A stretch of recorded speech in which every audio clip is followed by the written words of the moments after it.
नमस्कार, good morning. सकाळचे 4 वाजलेले होते आणि मी उठल्या उठल्या पहिले माझ्या नाश्त्याची तयारी केली. खिचडी आणि बटाट्याची उपासाची भाजी करून घेतली आणि एअरपोर्टला जायला निघाली. कारण माझं पहाटेचं फ्लाईट होतं. मस्त गाडीमध्ये छान शंकराची गाणी पण लागलेली होती, त्यामुळे मला अजूनच फ्रेश वाटलं. आणि पावसाळा सुरू आहे, त्यामुळे मी एक्स्ट्रा कॉशियस राहून अगदी वेळेत एअरपोर्टला पोचले. एअरपोर्टला पोचल्यानंतर पटापट मस्त आत गेले, चेक इन वगैरे केलं आणि त्यानंतर खूपच वेळ होता माझ्याकडे.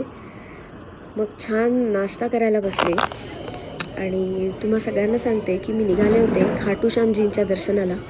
आणि त्या देवाची अशी आख्यायिका आहे की तिथे जाऊन आपण जे मागतो ते पूर्ण होतंच. आणि बऱ्याच देशांमधून आणि आपल्याही देशांमधून बरीच लोकं खाटू श्यामजींच्या दर्शनाला येतात, त्यामुळे मलाही तिथे जायचंच होतं. आता खरं सांगायचं तर जाताना खूप प्रॉब्लेम झाले. अगदी आदल्या दिवशीपर्यंत असं वाटत होतं की शूटला जावं लागणार आहे, कारण महासंगम आणि तुम्ही जे गाणं बघताय सध्या सगळीकडे, सायली तन्वी आहे हे कळल्यावरचं, त्या गाण्याचं शूट त्याच दिवसांमध्ये होणार होतं नेमकं. पण शेवटी खाटू श्यामजींची इच्छा होती आणि मला दर्शनाला जाता आलं. बस बोर्ड केली आणि त्यानंतर विमानात जाऊन बसले मी. आणि थोडंसं पावसाचा प्रॉब्लेम होता, ढग वगैरे जास्त होते, त्यामुळे ॲज युजल विमान जरा डिले झालेलंच होतं, कारण आमचं बोर्डिंग ऑलरेडी डिले झालेलं होतं अर्ध्या तासाने. बसमधून जाताना जरा बोर व्हायला लागलं आणि झोप पण यायला लागली होती. पण कसं एकदाचं बोर्डिंग झालं आणि मी विमानात जाऊन बसले. विमानं बघता झोप येत होती, पण स्वतःला एंटरटेन ठेवत होते. समाव मला नेहमी विंडो सीट्स खूप आवडतात. तुमच्यापैकी किती जणांना आवडतात विंडो सीट्स? मला तरी खूप आवडतात. आणि ॲज युजल रनवेला जाण्याच्या आधीच विमान डिले झालेलं होतं, म्हणून आतल्यात बसून बोर होत होते. आणि तेवढ्यात विमानाने रिव्हर्स गिअर टाकला. हळूहळू आम्ही मेन रनवेवरती जायला लागलो. आणि गंमत माहिती आहे का, लाईट्स असे चेंज झाले होते आतमधले मस्त. आणि बाहेर जेव्हा मी बघितलं तेव्हा विमानांची एक रांग होती आमच्या विमानाच्या मागे, कारण तेवढी एअरक्राफ्ट्स लाईनमध्ये होती टेक ऑफसाठी. सगळेच डिले झालेले होते. काय गंमत आहे ना, एवढी मोठाली विमानं रनवेवरती छोट्या छोट्या गाड्यांसारखी एका लाईनमध्ये येऊन थांबलेली होती ठराविक अंतरावर. ते बघून मला खूप भारी वाटलं. आणि टेक ऑफसाठी आम्ही मेन रनवेवरती आलो. मी इतक्या वेळा विमानाने प्रवास केला आहे, पण मला आजही टेक ऑफचं खास आकर्षण आहे. मी प्रत्येक वेळेला टेक ऑफ आणि लँडिंग शूट करत असते. हा तोच एक क्षण असतो ज्या वेळेला आपल्याला असं वाटतं की आपल्या हातात आता काहीही नाही आहे. जे काय आहे ते सगळं देवाच्या हातात आहे. तुमच्या मनात येते का हो अशी कल्पना कधी, की जर आत्ता काही झालं तर? माझ्या मनात येते. पण त्या क्षणी असं वाटतं की आता आपल्या हातात काही नाही, सगळं त्याच्यावरच सोपवावं आणि तोच आपल्याला छान फुलासारखं उचलून नेतो आणि तसंच सेफली आणून परत लँडही करतो. माझी ही श्रद्धा आहे. मला नेहमी असं वाटतं घाबरून किंवा टेन्शन घेऊन काहीही होत नाही, कारण ह्या सायन्स पलीकडे एक पॉवर काम करत असते आणि तोच देव असतो. आपल्या सुंदर मुंबईला बाय म्हणताना नेहमीच मनामध्ये थोडंसं एक असं काहीतरी गलबलतं की इतकी सुंदर दिसते आपली मुंबई वर आल्यावर, आणि आपण काही वेळासाठी का होईना सोडून जात असतो या गजबजाटाला. मुंबईला म्हटलं की बाई गं 2 दिवसात येते आणि भेटते तुला परत. आणि मग मी निघाले पुढच्या प्रवासाला. जवळजवळ स्वर्ग असल्यासारखे ढग मला पास होत होते. मला खूप छान वाटत होतं बाहेर बघताना. माझी झोप झालेली होती आणि थोड्या वेळाने उठल्यावर खाली बघितलं तर एक रखरखीत प्रदेश दिसायला लागला होता. आणि तेव्हाच मला जाणवलं की मी राजस्थानमध्ये येऊन पोचली. राजस्थान हा मुळातच खूप रखरखीत प्रदेश आहे. ह्या प्रदेशामध्ये सगळीकडे तुम्हाला एक वेगळ्याच प्रकारची माती दिसते, वाळवंटाची माती. तिथे व्हेजिटेशन पण खूपच कमी आहे आणि जसं शहर जवळ येत जातं तसं थोडंफार व्हेजिटेशन दिसतं. अदरवाईज तिथे तुम्हाला सगळीकडे रखरखीत प्लेन लँड दिसते. फार मोठे वृक्ष पण नाही आहेत तिथे. हळूहळू विमान एअरपोर्टजवळ येत होतं आणि मी लँडिंग केलं.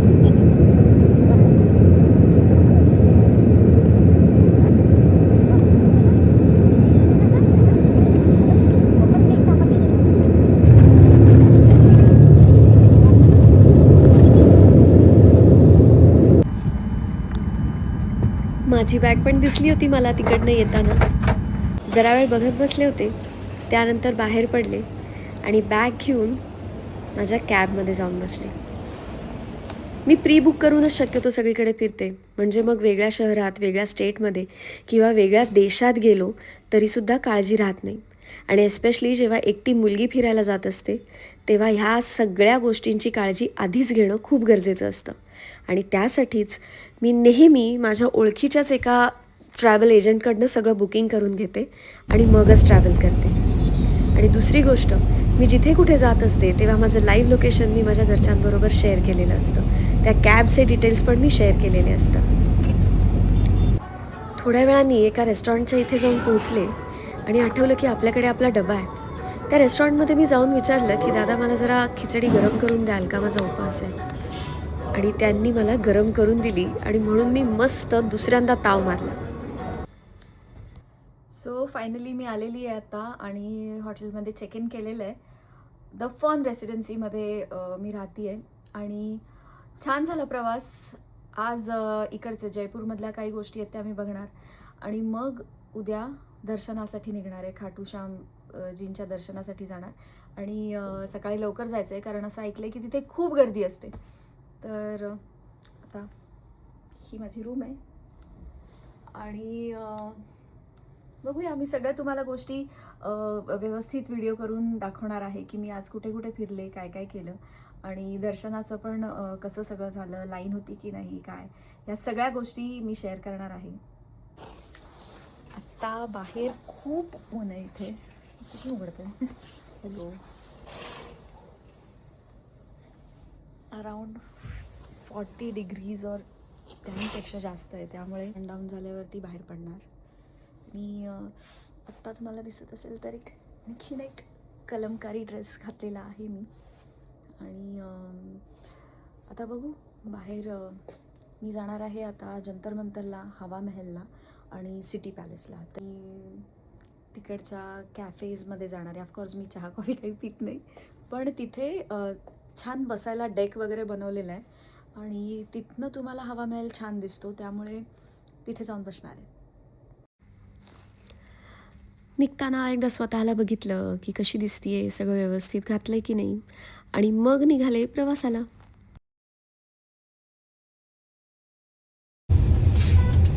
माझी कॅब आली होती आणि मी निघाले फिरायला. सगळ्यात आधी मी गेले पिंक सिटी बघायला. इतकी सुंदर बांधलेली आहे ही पिंक सिटी त्यांच्या सवाई राजाने, आणि त्यात एंटर केल्यावर एक वेगळीच काय म्हणतो आपण, वेगळाच प्रांत दिसायला लागला. सगळ्या गोष्टी ह्या अशा पिंक आणि म्हणजे थोडक्यात गेरूच्या रंगाच्या होत्या. आणि तिकडनं मी जाणार होते सिटी पॅलेस बघायला, जंतर मंतर आणि हवा महल बघायला. ही तिकडची संपूर्ण बाजारपेठ आहे. तुम्हाला दिसत असेल की प्रत्येक दुकानावर पांढरे बोर्ड आहेत आणि त्याच्या पुढे त्या दुकानाचा नंबर पण आहे. आणि बघता बघता हवा महल माझ्यासमोर आला. हा हवा महल खास राण्यांसाठी बनवला गेला होता, कारण त्यांना मिरवणुका बघता याव्यात, पण कोणालाही राणी दिसू नये. आणि त्यांच्यासाठी इतका सुंदर हा हवा महल बनवलेला. काय आर्किटेक्चर आणि काय रंग, सगळंच मला खूप आवडलं. आणि मग त्यानंतर मी जायला निघाले सिटी पॅलेसला, कारण हवा महलच्या इथे मला फोटो वगैरे काढायचे होते, पण म्हटलं जरा सनडाऊन होऊ दे. आणि मग मी गेले आधी सिटी पॅलेस बघायला. या पॅलेसमध्ये अजूनही त्यांच्या राजाची आय थिंक 10वी पिढी राहती आहे.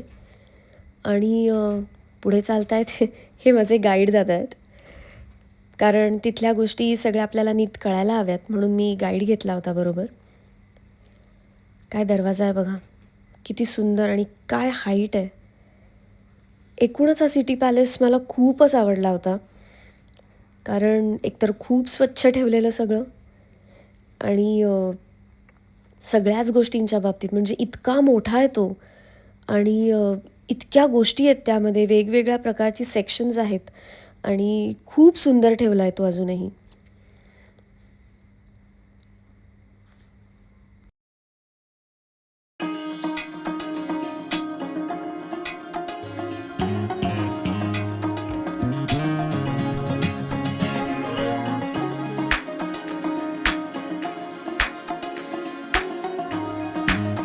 हे सेक्शन खास राण्यांसाठी बनवलं गेलं होतं. इथे त्या परफॉर्म किंवा त्यांचं जे आपापसातल्या दिवाने खास गोष्टी असायच्या त्या इथे घडायच्या. आणि हे सेक्शन होतं राजांचं बाहेरच्या इतर माणसांची गाठीभेटी घेण्याचं किंवा बिझनेस किंवा इतर काही गोष्टी डिस्कस करण्याचं. आणि इथे वेगवेगळे असे हे बघा, हे जे तुम्हाला दिसतंय आता हे बंदुकांचं असं छान सर्कल केलेलं आहे आणि त्यामध्ये बाण पण आहेत. आणि हा जो मोठा कलश तुम्हाला दिसला तो 2000 लिटर पाणी नेऊ शकेल असा चांदीचा कलश आहे. आणि हे सेक्शन मला सगळ्यात जास्त आवडलं होतं. इथे इतर राजांबरोबर मीटिंग्स व्हायच्या तेव्हा ह्या हॉलमध्ये बसायचे. ह्या सगळ्या गोष्टी सोन्याच्या आहेत इथे आणि खूपच एक रॉयल फील. ही कॅमेराची पहिली लेन्स त्या काळातली. सगळं बघून मला इतकं भारी वाटत होतं की आपल्या भारतामध्ये आर्ट म्हणा किंवा एक वेगळंच हेरिटेज आपल्याला लाभलेलं आहे. आपण किती लकी आहोत. सीलिंगवरती एवढं काम केलेलं होतं तिथे. म्हणजे मला असं वाटलं की आता हे छोटंसं पेंटिंग बघा, हे मिनिएचर पेंटिंग आहे. सिटी पॅलेस बघून मी निघाले माझ्या हॉटेलच्या दिशेने. संध्याकाळ झालेली होती आणि उपास सोडायची वेळ झाली. त्यामध्ये इथे वेगवेगळे प्रकार आहेत. शेवपुरी बनवून घेतली आहे शेती खाती आणि बाकीच्या सगळ्या गोष्टी नो ऑनियन नो गार्लिक वाले येत आहेत बनवून. तोपर्यंत चाट. हॉटेलच्या शेजारीच एक मॉल होता आणि मॉलमध्ये चक्क मला या जत्रेतल्या गोष्टी दिसल्या. मग मोह कसा आवरणार.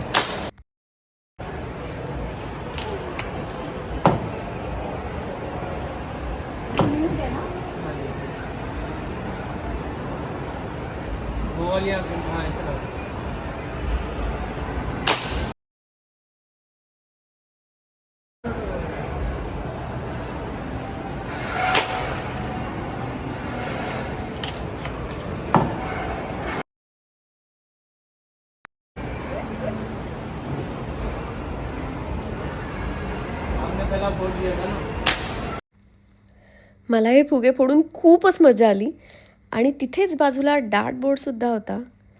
म्हटलं मग आता हे पण ट्राय करायलाच हवं. माझी ना ॲक्च्युली अवस्था मिस्टर इंडियामधल्या श्रीदेवीसारखी झाली होती. तरी ट्राय केलं. Not bad. ठीक आहे. पहिल्यांदाच खेळत होते. आधी फार लांब लागले माझे सगळेच. त्यानंतर मग मी परत एकदा ट्राय केलं आणि जरा त्या सर्कलच्या जवळ पोचण्याचा प्रयत्न केला. दादांना माझ्यावर दया आली. म्हणाले ले लो. 3 बार खेळ लो. आणि बघा एकदम सेंटरच्या सर्कलच्या जराशी जवळ जाऊन पोचले.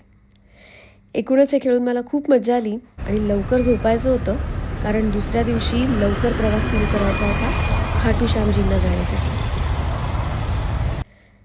फ्रेश सकाळी लवकर उठले आणि छान तयार होऊन दर्शनासाठी निघाले. हा प्रवास पण खूप छान होता कारण एका वेगळ्या स्टेटमधला वेगळ्या गावामधला सनराईज मी बघितला.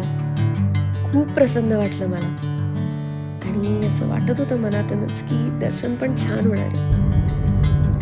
खाटू गावाजवळ पोहोचताच मला तिकडच्या सगळ्या देवदर्शनाला जाणाऱ्या वेगवेगळ्या माणसांची लाईन दिसायला लागली होती. हातात झेंडे होते आणि मग मी येऊन पोचले इथे या द्वाराजवळ. किती सुंदर आहेत बघा हे बासरीचे हात कृष्णाचे. माझी गाडी तिकडेच सोडली मी आणि मग ह्या अशा रिक्षेने जायला निघाले. चपला पण गाडीतच काढून ठेवल्या होत्या कारण पुढे जाऊन चप्पल काढायला कुठे चान्स नाहीये म्हणून तिकडे निघाले. जसजसं देऊळ जवळ येत चाललं होतं तशी एक्साइटमेंट पण वाढत होती माझी आणि थोडंसं टेन्शन पण येत होतं की लाईन किती असणार आहे, दर्शन होईल की नाही. आणि मग रिक्षा सोडून मी चालत निघाले.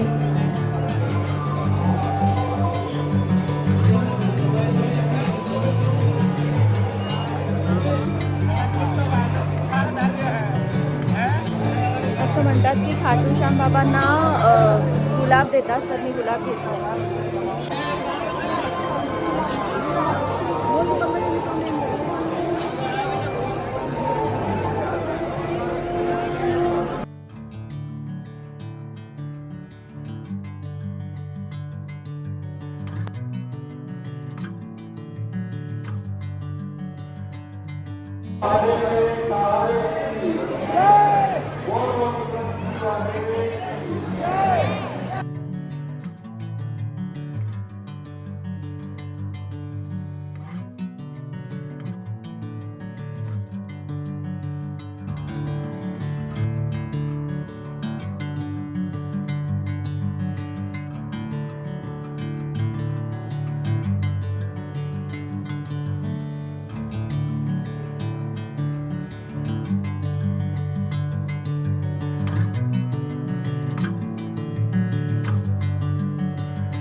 आणि अखेर तो क्षण आला. मी अगदी गाभाऱ्यासमोर जाऊन पोहोचले. सगळेजण दर्शन घ्या. दर्शन घेऊन मन शांत झालेलं होतं आणि मग बाहेर पडून काही गोष्टींची खरेदी केली.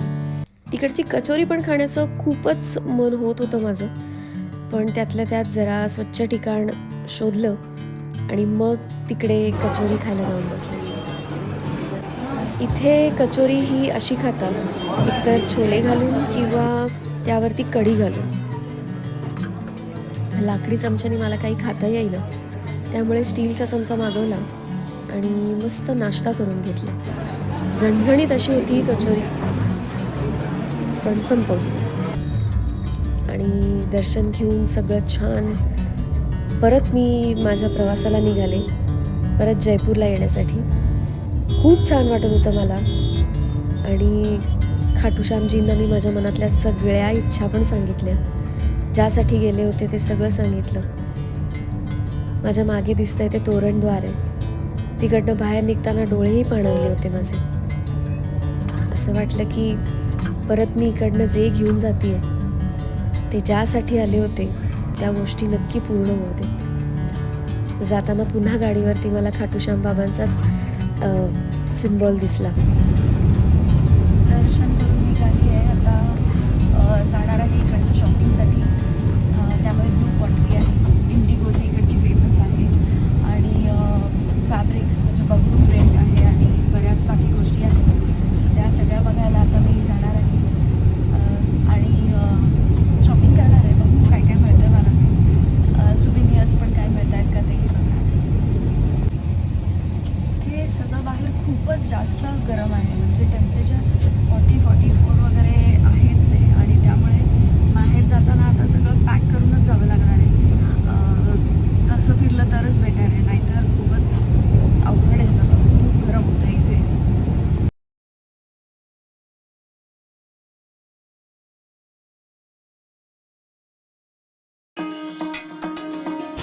मी आता आली आहे इथल्या ब्लू पॉटरी सेंटरला आणि आता बघणार आहे आज जाऊन काय काय म्हणतात. मला खूप आवडतात इंडिगोच्या गोष्टी. Let's see.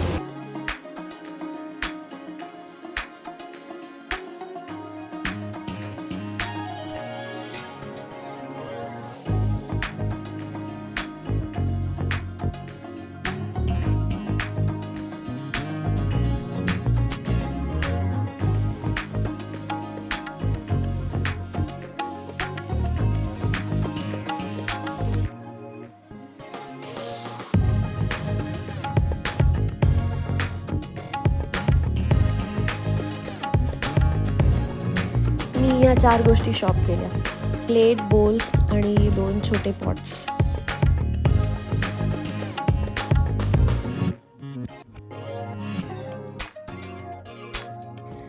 दादांना पॅकिंग पण एकदम खास व्यवस्थित करायला सांगितलं, कारण विमानातनं त्या गोष्टी कॅरी करायच्या होत्या.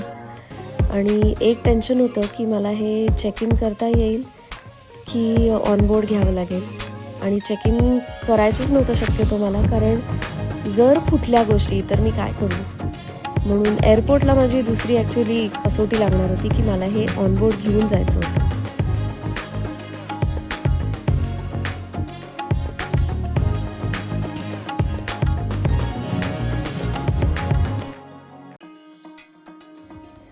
दादांनी खास अगदी पेपर आणि बबल रॅप करून व्यवस्थित मला पॅकिंग करून दिलं. आणि ॲक्च्युली मी खूप मोहात पडलेले होते बऱ्याच गोष्टींच्या, पण घेता आल्या नाहीत सगळ्या, कारण आपल्याला एका ठराविक वजनाचं लिमिट असतं. त्यामुळे बऱ्याच गोष्टींच्या म्हणजे मोह आवरला मी. पण या 4 गोष्टी मी घेऊन निघालेच.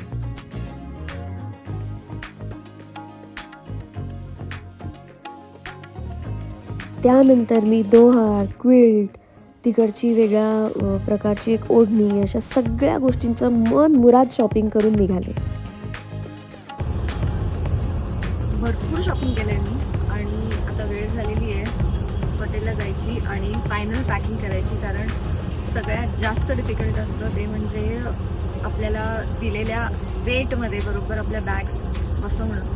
तर त्यामुळे माझ्यासाठी तो एक मोठा टास्क असणार आहे आता. पण मी एक्सपर्ट झाली आहे त्याच्यात आता, सो ते करणार आता मी आणि बॅग्स पॅक करणार. आणि माझ्याकडे माझी वेईंग स्केल पण असते, ती पण दाखवणार आहे तुम्हाला, जी मी घेऊन फिरत असते. ही माझी वेईंग स्केल आहे डेस्टिनिओची आणि ही मला ऑनलाईन ॲमेझॉनवर मिळाली आहे. आता बॅग पॅक झालेली आहे, निघायची वेळ झाली आहे आणि सगळ्याच गोष्टी व्यवस्थित, जसं मी मगाशी म्हणाले तसंच व्यवस्थित वेटमध्ये आहे त्यांनी सांगितलेलं. आणि खूप गोष्टी अशा ज्या काही आहेत जे मी इंडिगोचं घेतलेलं आहे ते माझ्याकडे इथे आहे. आणि बाकी मजा आली मला खूप. आय होप तुम्हाला माझा हा व्लॉग आवडला असेल. पहिलाच व्लॉग आहे, बऱ्याच चुका असतील, काही गोष्टी मला कव्हर करता आल्या नसतील, काही जमल्या नसतील आणि तेवढी प्रो नाही आहे मी. पण तुम्ही कमेंट करून कळवा की तुम्हाला काय काय बघायला आवडेल आणि मी तसे तसे व्लॉग्स बनवत जाईन. आणि सांभाळून घ्या मला थोडं. आणि लाईक, शेअर, सबस्क्राईब करायला विसरू नका. आणि बेल आयकॉनवरती नक्की क्लिक करा, म्हणजे मी जे जे नवीन ब्लॉग्स टाकीन तुम्हाला लगेच नोटिफिकेशन येईल. बाय बाय, भेटूया नेक्स्ट ब्लॉगमध्ये. एअरपोर्टच्या दिशेने निघाले आणि मला पत्रिका गेट दिसलं. ही एक आर्ट गॅलरी आहे. इथे सगळ्याच गोष्टी खूपच आर्टिस्टिक होत्या आणि मला राजस्थानच्या बाबतीत हेच खूप आवडतं. सुंदर रस्ते, स्वच्छ रस्ते आणि खूप छान आर्टिस्टिक गोष्टी आहेत इथे. So finally security cheque clear करून मी इथे जयपूर इंटरनॅशनल एअरपोर्टला येऊन पोहोचलेली आहे. खूप लवकर येऊन पोहोचलेली आहे मी आणि वेळ आहे आता माझ्याकडे. आणि सगळ्यात मेन गोष्ट म्हणजे मी जी ब्लू पॉटरी शॉप केलेली होती ती मला त्यांनी केबिनमध्ये अलाव केलेली आहे आणि काहीच त्यामध्ये रिस्ट्रिक्शन नव्हतं किंवा काही नाही. व्यवस्थित बबल रॅप केलेली आहे ती. आणि त्यामुळे तुम्हाला पण जर का शॉप करायची असेल जयपूरला येऊन ब्लू पॉटरी, तर तुम्ही ती शॉप करून तुमच्याबरोबर केबिनमध्ये कॅरी करू शकता. म्हणजे तुम्ही विमानात वरती घेऊन जाऊ शकता. त्यावरती काहीच रिस्ट्रिक्शन्स नाहीत किंवा काहीही प्रॉब्लेम नाही आहे. तर ती एक मस्त गोष्ट आहे. कितीही मोठी झाले तरीसुद्धा विमानं बघायला मला खूप आवडतात आणि लवकर चेक इन करून मी नेहमी असे छान लँडिंग्स आणि टेकऑफ्स बघत बसते. थोड्या वेळाने माझ्या विमानाची वेळ झाली होती. बोर्डिंग केलं मी आणि सगळ्यात छान गोष्ट ती म्हणजे माझ्या सीटच्या बाजूला कोणीही दुसरं नव्हतं. आणि ही गोष्ट कळल्यावर मला नेहमी खूप भारी वाटतं, कारण मी डायरेक्ट मग आर्मरेस्ट वरती करते आणि आडवी होऊन झोपून येते छान. कारण मला झोप येत असेल तर आडवून झोपायला खूप आवडतं. आणि it was time to say bye bye to Rajasthan, bye bye Jaipur. खूप सुंदर मेमरीज मला मिळाल्या या प्रवासात. देवाचा आशीर्वाद घेऊन मी निघालेले होते आणि माझ्या वाढदिवसाच्या दिवशी मी हा व्लॉग तुमच्यासमोर आणणार आहे. आय होप तुम्हाला हा व्लॉग आवडला असेल. नक्की लाईक, शेअर, सबस्क्राईब करा आणि मला कळवत राहा की तुम्हाला कसा वाटला. आय नो बऱ्याच गोष्टी कमी आहेत यात, पण स्टील माझ्याबरोबर राहा आणि मला साथ देत राहा, बस एवढंच सांगेन.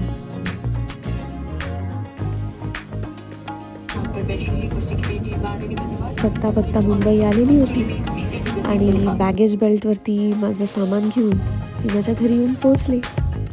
Thank you so much. Keep watching. Subscribe. Bye.